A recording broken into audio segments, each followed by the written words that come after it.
नमस्कार, तुम्हा सगळ्यांचं आपल्या यूट्यूब चॅनलमध्ये सहर्ष स्वागत आहे. जसं की तुम्हाला माहितीच असेल, येणाऱ्या काहीच दिवसामध्ये आय पी एलचा हंगाम मात्र चालू होणार आहे आणि त्याचमध्ये एक सगळ्यात मोठी खबर आपल्यासमोर येत आहे. अगदी मिनी ऑक्शनची डेट मात्र फिक्स झालेली आहे आणि त्याचमुळे रिटेन्शन डेडलाईन देखील फिक्स झालेली आहे. ती तारीख आपल्याला पाहायला भेटते 15 नोव्हेंबर 2025 आणि त्याचमुळे आपण पाहत आहोत प्रत्येक टीमला फिक्स करावं लागेल कोणता खेळाडू टीममध्ये खेळणार आहे आणि कोणता खेळाडू ऑक्शनमध्ये जाईल. त्याचनंतर आय पी एल 2026चं मिनी ऑक्शन 13 ते 15 डिसेंबरमध्ये हे ऑक्शन होईल आणि ते इंडियामध्येच होणार आहे ऑक्शन.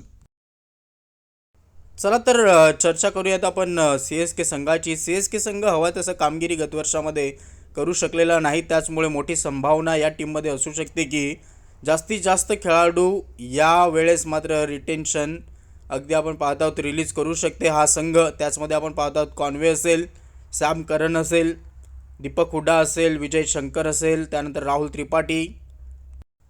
परंतु सगळ्यात मोठी गोष्ट ही आहे की रविचंद्र अश्विन मात्र आय पी एलमधनं रिटायर झालेला आहे आणि त्याची किंमत जर पाहायला गेली तर 9.75 करोड. म्हणजेच काय तर सी एस के संघाकडे भरपूर पैसा देखील शिल्लक राहणार आहे. पैसा देखील भरपूर असल्यामुळे कदाचित सी एस के संघाकडनं सगळ्यात मोठी अपडेट येते की सी एस के संघाला असा एखादा चांगला खेळाडू हवा आहे इंडिया संघाचा, जो की गत वर्षामध्ये त्यांना घेता आलेला नाहीत, परंतु यावर्षी नक्कीच ते प्रयत्न करू शकत आहेत. आणि सगळ्यात मोठं अपडेट असं येतं की के एल राहुलला घेण्याची संभावना सगळ्यात जास्त आहे, परंतु दुसऱ्या बाजूला संजू सॅमसंगचं नाव देखील पुढे येत आहे. परंतु जर संजू सॅमसंगला जर त्यांनी घेतलं तर कदाचित के एल राहुलचं नाव मात्र येऊ शकणार नाही. परंतु संजूला जर घेतलं नाही तर मग सगळ्यात चांगला ऑप्शनमध्ये मात्र के एल राहुलचाच असणार आहे, कारण सगळ्यात फॉर्ममध्ये असणारा खेळाडू दिल्लीसाठी भरपूर चांगला तो खेळला आहे आणि त्याचमुळे कदाचित जास्तीत जास्त टार्गेट सी एस केचं मात्र के एल राहुलवरती राहू शकतं, कारण भरवशाचा खेळाडू आहे. त्याचमुळे तुम्हाला कोणता योग्य खेळाडू वाटतोय, के एल राहुल की संजू सॅमसंग, नक्कीच कमेंट्समध्ये सांगा. त्याचनंतर दुसऱ्या टीमचा जरी विचार करायला गेला तर दिल्ली देखील मोठ्या खेळाडूंना मात्र रिलीज करू शकते. त्याचमध्ये आपण पाहत आहोत मिचल स्टार, जो की 10.75 करोडला घेतला गेला होता, तो देखील रिलीज होऊ शकतो. त्यानंतर नटराजन असेल, मोहित शर्मा असेल आणि त्यानंतर जर पाहायला गेलं लखनौ सुपर जायंट्सचा जरी विचार करायला गेला तर कदाचित ते फास्ट बॉलरांना रिलीज करू शकतात. त्याच्यामध्ये मयंक यादव असेल, आकाशदीप, डेव्हिड मिलर आणि जर भारताचे चांगले जर पेसर मिळाले नाहीत तर कदाचित फॉरेनचे फास्ट बॉलर घेण्याची शक्यता दाट असू शकते.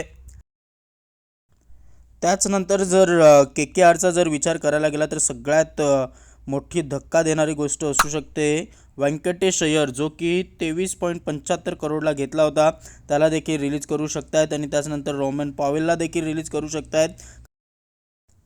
त्याचनंतर जर राजस्थान रॉयल आर आरचा जर विचार करायला गेला तर सगळ्यात मोठी गोष्ट आहे की संजू सॅमसंगला रिटेन करणार की नाही, हा सगळ्यात मोठा प्रश्न आहे. जर रिटेन नाही केलं तर बोली मात्र सगळ्यात जास्त लागू शकते आणि त्याच महेश तीक्ष्ण आणि वनिंदो हसरंगा कदाचित रिलीज होऊ शकत आहेत, कारण सगळ्यात मोठा निर्णय आपण संघकाराचा पाहणार आहोत. एक वेगळी टीम करण्याचा निर्णय यावेळेस मात्र ते घेऊ शकत आहेत आणि राहुल द्रविडला देखील रिप्लेस करू शकत आहेत. सगळ्यात मोठा विषय कॅप्टन्सीचा देखील आहे. गत वर्षामध्ये रियान परागला संधी दिली होती, या वर्षामध्ये कदाचित यशस्वी जयस्वाल हे नाव पुढे मात्र येऊ शकतं. त्यानंतर आर सी बीकडे येऊयात. आर सी बीच्या डायरेक्टरने डायरेक्ट सांगितलं आहे वी लव कॅमरॉन ग्रीन, परंतु इंजुरीमुळे त्यांना जावं लागलं. परंतु पुन्हा एकदा ऑक्शनमध्ये कदाचित पुन्हा एकदा घेण्याचं चान्सेस आहे कॅमरॉन ग्रीन. परंतु दुसऱ्या बाजूला विचार करायला गेला तर दुसऱ्या संघांचा देखील त्याच्यावरती डोळा राहिला आणि सगळ्यात मोठा डोळा राहिला आहे तो सी एस केचा. कॅमरॉन ग्रीनसाठी सी एस के सगळ्यात मोठी बोली लावू शकते, कारण कॉन्वे आणि सॅम करनला जर रिलीज केलं तर मात्र कॅमरॉन ग्रीनवरती बोली खूप लावू शकत आहेत.